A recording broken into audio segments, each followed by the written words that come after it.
Hi అండి, అందరూ ఎలా ఉన్నారు? బాగున్నారనే బాగున్నానండి. ఇవాళ ఇదేమిటి అనుకుంటున్నారు? బద్దలు వేసినాను, మామిడికాయ బద్దలు.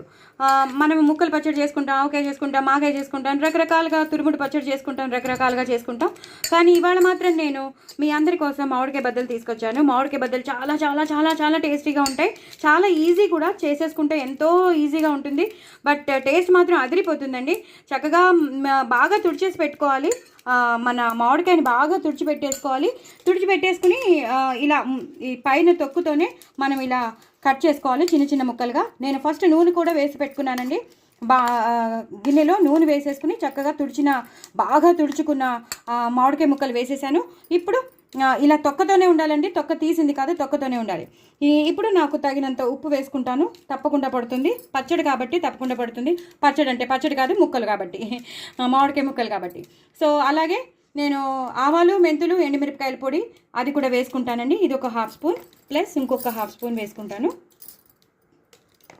నేను పోపులో కూడా 1/2 స్పూన్ వేసాను కాబట్టి నేను చూసుకుని వేసుకుంటాను. మరీ ఎక్కువ వేసుకొని ఇది సరిపోతుందండి. ఇప్పుడు నేను కారం వేసుకుంటానండి. ఒక 2 స్పూన్స్, ఒక 4 to 5 స్పూన్స్ వేసుకోవచ్చు. 3 అండి, 4, 5 ఈజ్ మోర్ దెన్ ఇనఫ్ అండి. దీన్ని మొత్తం ఇలా పూర్తిగా ఇలా కలిపేసుకోవాలి.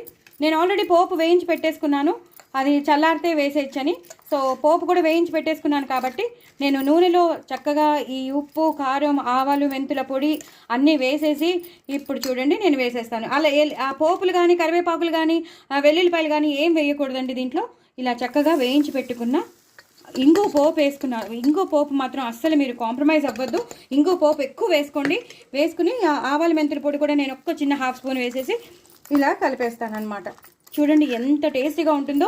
ఇది ఇంకా కొంచెం ఒక 1 అవర్ పోయాక ఈ మామిడికాయల్లో ఉన్న పులుపు అంతా వెళ్ళిపోయి మనకి ఇంకా మంచిగా డైల్యూట్ అవుతుంది అనమాట. అంటే ఆ పులుపు అంతా వెళ్ళేసరికి ఊట వచ్చేస్తుంది. కానీ తగినంత నూనె మాత్రం వేసుకోండి. చాలా చాలా టేస్టీగా ఉంటుంది. చాలా అంటే చాలా టేస్టీగా ఉంటుంది. పెద్దవాళ్ళు అయితే చాలా ఇష్టపడతారు. పాపం పిల్లలు తింటారో తినరో తెలీదు. ఈ కాలంలో, మా కాలంలో మాత్రం మేము చాలా ఇష్టపడి తినేవాళ్ళం. మా అమ్మగారు చేసేవారు కాబట్టి చాలా చాలా చాలా చాలా టేస్టీగా ఉంటుందండి మామిడికాయ బద్దలు. తప్పకుండా చేసుకోండి. నా ఛానల్ని సబ్స్క్రైబ్ చేసుకోండి, సపోర్ట్ చేయండి. వెరీ వెరీ టేస్టీ మామిడికాయ బద్దలు. నిజంగా ఎలా నోరు ఊరుతుందో చూసారా? సో డూ ట్రై ఇట్ అండి. బాయ్ అండి.